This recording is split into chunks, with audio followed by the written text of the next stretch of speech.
So Thar, thank you for meeting with me. I really appreciate it. It's a pleasure. Thank you. Rob was just telling me a little bit about the technology and how it was quite unique compared to established VPD, so vertical power delivery, and IVR solutions in that you go straight from, what was it, the 50-volt bus to point of load, right? That's correct. So can you talk a little bit more about that? Sure. If you allow me, just before we go deep into the differentiating factor between us and, let's say, the incumbents and or the IVRs, let's talk a little bit about the necessity and the needs of vertical power delivery. Yes, absolutely. So vertical power delivery has been around, obviously, okay, and it's been used. But I would say in the future, AI data centers is going to be a must. It's not nice to have or good to have, but now it's going to be a must. And the reason is, I mean, let's be frank about it. Data centers today, okay, are efficient. They're not, totally like out of whack.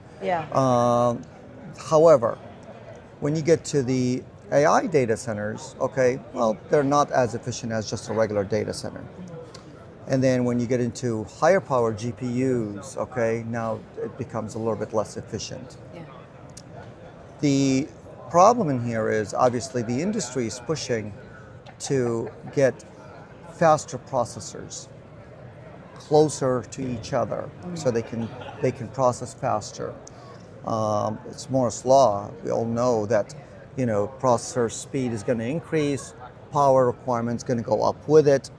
And now there's not that much room left on the motherboard itself for the lateral power. And this is what you see here. It's a good illustration of what a lateral power looks like. Okay. Now, as this is going to keep going up and up and up and bigger and bigger and bigger, and the power requirement is going to be, needed more and more. Now what you're going to see in here, that this is going to have to be bigger and bigger, and the distance here, it's only going to get longer and longer. The efficiency potentially will drop down to the 24, 30+% efficiency. That's a lot of loss in here. I don't think anybody's going to be happy owning a data center with this kind of efficiency.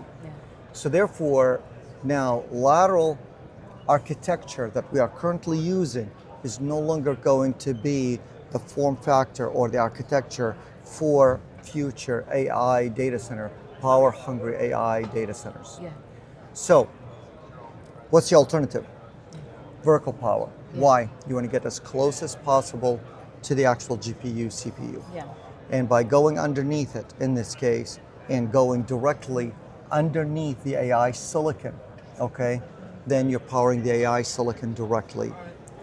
So what you see here, this is pretty much what is out there right now. Trench-FETs and it's being sold, and there's many of them. They convert 12 volts to the 0.8, which is the load. And these FETs, if you will, you can't make them, shrink them, if you will, to a point where they will go sub, let's say, 2 millimeters or in the 1 millimeter form factor on the Z-axis. So therefore, right now their play would be up here for a while until they come up with a solution. And those are the big companies who are selling right now the trench-FETs. So the trench-FETs is what it only allows for lateral power delivery. Pretty much so. You may argue that you can still put them underneath in this case, but you still have to take all of them in this case into the load. So you're still going to have to go some laterally before you go vertically. So because they're not going to be sitting in a form factor, if I can show you, they're not going to be in a form factor of 24 by 20 millimeters with 1.6 millimeter, 1,000 amps. They're not. Okay. So we're looking at, for right now, for example, it's almost like 70 FETs in here, and 70 trench FETs and magnetics and everything to accommodate 1,500 amps for Blackwell. Okay, so they're not going to be like that. Density in this case is very, very critical. Density. You need, so you need in this case more than 2 amps per millimeter square in density. Gotcha. So now you got these large companies, existing technology, good names, big companies, a lot of respect for them, but they own their own foundries and that's what they build. Then you got companies who are coming from the IVR world. IVR is not new. IVR has been around for a long time.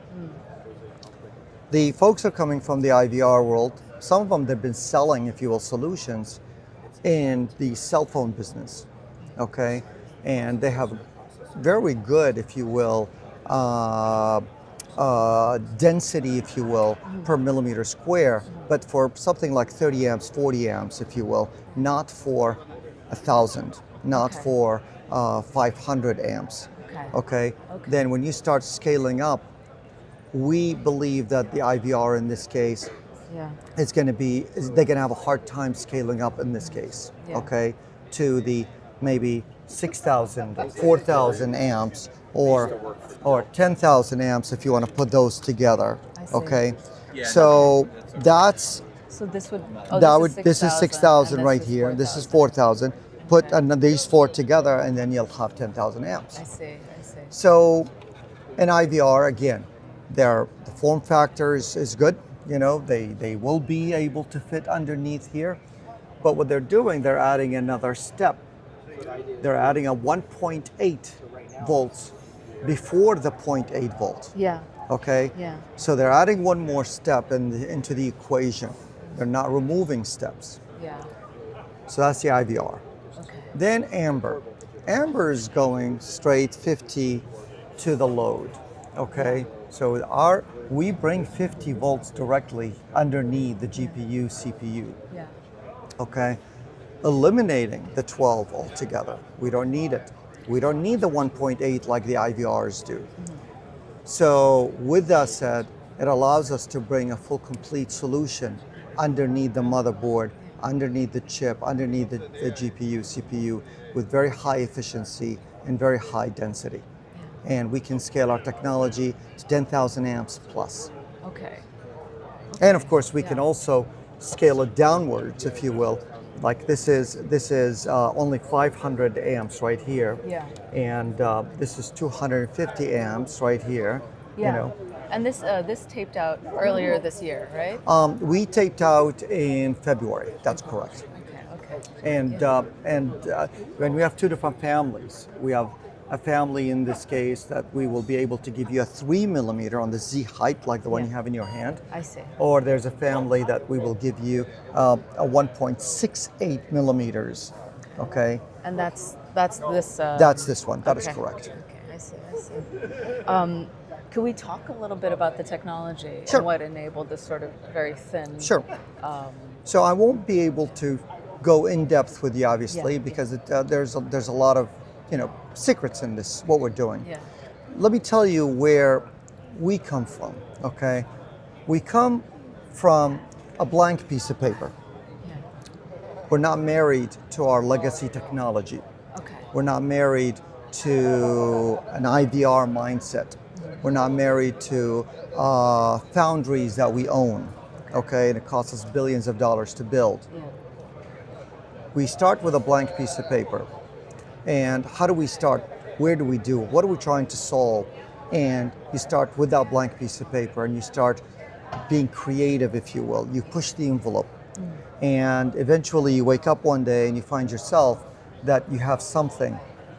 And then you start testing it and working on it.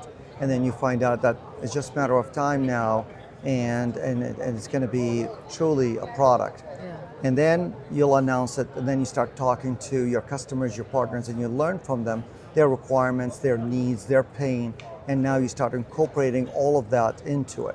Because if I have it my way, why would you want to do it sub 2 millimeters? Why not make it 8 millimeters like what's going on right now? It's easier, okay?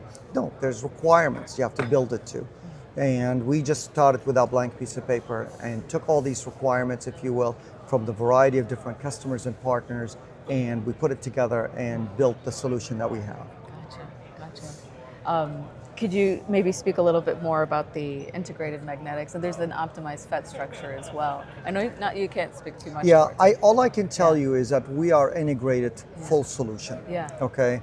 Obviously, you know, there's a magnetics play in there. Yeah. There's silicon play there. And all I can tell you, it's integrated solution. And I'll stop short of saying anything more. Okay. Look, no problem. they'll strangle me if I, you know. So yes. A final question. Yes. And I probably should have started with this, but the history of AmberSemi, can we talk about that a little bit? How Sure. the company started? So, started AmberSemi with some of the most brilliant people out there in the world, if you will, as a technology company in power, coming up with some very disruptive solutions for switching control, motor control, AC, DC. For example, we built and demonstrated solid-state circuit breakers. Okay. Well, if you can build solid-state circuit breakers, that means you can build, in this case, outlets, switches, dimmers. You can be in motor control, eliminating the electromechanical switching that either goes back to early 1900s from Edison, or the 1950s, which is the circuit breakers that we have today, all the way to the 1970s, which is the GFCI that we use today. We started with that. The industry, if you will, they are not thrilled, if you will, to make a change, because rightly so, these companies, they own factories, big, large factories. Their capex is substantial, and they perfected the circuit protection that we have today. Mm-hmm. And here comes Thar Casey and his team out of Silicon Valley, a Yahoo, and he's saying, we're going to change this to a solid-state circuit breaker. Well, they're going to be obviously not comfortable to just jump on that bandwagon very quickly. Yeah. They want to test it, they want to validate it, they want to make sure that everything is good and all the stuff before they take it there. Then there's a cost factor. You know, is their customers going to be entertaining such a thing? Is there a need for it? Okay, and so on. Well, we have lots of partners out there, okay, who have tested and validated our solutions. And yes, there is a need for it. When you chirp 3,000 times faster than a conventional circuit breaker, then you bring intelligence to the circuit breaker. During that 3,000 times of speed, now you're bringing a lot of analysis to determine, is this arc? Or is this a brand new refrigerator that I don't recognize the signature and it's really not arc? Yeah. And so on. Then, of course, where's the pain? The pain is now your home and my home and in the living room and the breaker just tripped. Yeah. No, the pain is in factories, okay? Or oil and refinery or aerospace where there's arc free. Solid state, there's no arc, there's no moving parts. Yeah. Okay, Factories, speed, you're eliminating downtime. Downtime for an automotive, 1 hour. Top automotives, 1 hour. It's $12 million downtime. Gotcha. Paper mill, maybe about $150,000. Yeah. Okay, downtime sometimes goes all the way from 3 to 4 hours, synchronizing the line, and so on. And then if you are in a foundry, all these wafers are now trashed, and foundry is very expensive. You don't want to have any downtime. So solid-state circuit protections will prevent that, okay, or minimize it. Let's put it this way. And then we also came up with AC/DC, eliminating electrolytics, magnetics, rectifying bridges, everything that typical engineer will say to you, like, what? Yeah. You have to have those. Yeah. We found a way where we brought the world's first silicon that lives on the AC mains directly. Okay? Yeah. There's no silicon in the world that lives on AC main. Okay. All silicon lives on DC. Yeah. And this silicon lives on AC, and now we will provide DC. Yeah. So we have that side of the company that we built for the past, let's say, since I started the company, okay, with my team. However, and we have 50 granted patents and tested, validated. However, the needs for the vertical power delivery and AI data center, power, all these Yeah. issues.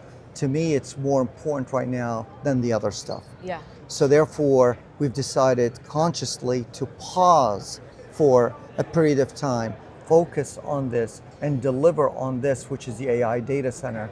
And then subsequently, we will go over here. Yeah. In a small company like Amber, you don't have the manpower, if you will, and you don't want to be distracted. Yeah. Gotcha. Yep. Thank you so much, Thar. It's I really pleasure. appreciate it. Thank you. Thank you. Yeah, it's a pleasure. Let me know if there's anything, any final comments, any last things you wanted to say. But I appreciate. No, I appreciate it. I appreciate you taking the time and introducing this, if you will, to the world. People need to know how critical this is. We are speaking on the subject, as a matter of fact, tomorrow. Yeah. And we're chairing a session. And we're going to have very renowned companies on stage with us to talk about the importance of vertical power delivery, such as NVIDIA and AMD and Global Foundry. Yeah. And because that is, like I said, it's a must, and we're excited. So for you to cover the subject, it only feeds into the space, which is great. Thank you. Well, thank you once again, thank you so much. I appreciate Pleasure. it. Absolutely.